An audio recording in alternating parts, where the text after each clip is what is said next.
Revolution represent 107.3. Revolution and represent 107.3 FM. My name is Tariq. Now, listeners, you may remember not too long ago we had a spoken word artist by the name of Soli Brakes.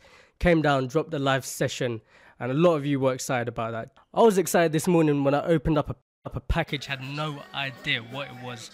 Opened it up, put it in the player, pressed play, and it totally blew me away. It's his brand new piece from his brand new The Dorm Room EP. I'm gonna have to let spoken word do what it does best and let it speak for itself. Brand new Soli Brakes.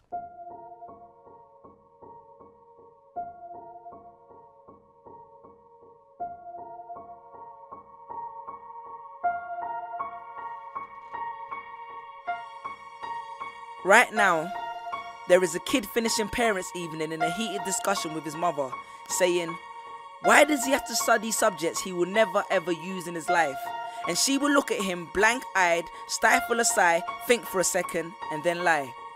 She'll say something along the lines of, you know, to get a good job you need a good degree, and these subjects will help you get a good degree. We never had this opportunity when I was younger. And he will reply, but you were young a long time ago, weren't you, Mum? And she won't respond, although what he implies makes perfect sense, that society's needs would have changed since she was 16. But she will ignore him, grip his hand more sternly, then drag him to the car. But what she doesn't know is that she didn't ignore him just to shut him up. She didn't lie because they were just returning from parents' evening and an argument in the hallway would look bad on her resume. She won't lie because she's just spent the last 1 hour convincing a stern-faced teacher that she will ensure that her child studies more at home. No, she will lie simply because she does not know any better herself. Although her whole adult life she has never used or applied Pythagoras' theorem, pathetic fallacy, and still does not know the value of x, she will rely on society to tell her that her child, who has one of the sharpest minds in the school, is hyperactive, unfocused, easily distracted, and wayward. Students, how many equations, subjects, and dates did you memorize just before an exam never to use again? How many A grades did you get which were never asked for when you applied for a job? How many times have you remembered something 5 minutes just after the teacher said stop writing, only to receive your results 1 month later to realize that you were only 1 mark short of the top grade? Does that mean remembering 5 minutes earlier would have made you more qualified for a particular job? Well, on the application form it would have. We all have different abilities, thought processes, experiences and genes. So why is a class full of individuals tested by the same means? So does that mean Sherelle thinks she's dumb because she couldn't do a couple of sums? And if this issue is not addressed properly, it then becomes a self-fulfilling prophecy. Then every school has the audacity to have a policy on equality. The irony.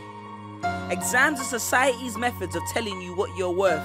But you can't let society tell you what you are, because it's the same society that tells you that abortion is wrong but then looks down on teenage parents. The same society that sells products to promote natural hair, looks and smooth complexion, with the model on the box half photoshopped and has fake lashes and hair extensions, with pastors that preach charity but own private jets, imams that preach against greed but are all fat, parents that say they want educated kids but constantly marvel at how rich Richard Branson is, governments that preach peace but endorse wars, that say they believe so much in the importance of higher education and further learning, then why increase tuition fees every single year? I believe Miss Jefferson when she took me into the office and said that my exams would be imperative to my success, because we was taught to always follow when Miss Jefferson led. But then I took Jefferson out of the equation and learned to think for myself. I realized we was taught to always follow when Miss led. The irony. Test us with tests, but the finals are never final, because they never prepare us for the biggest test, which is survival.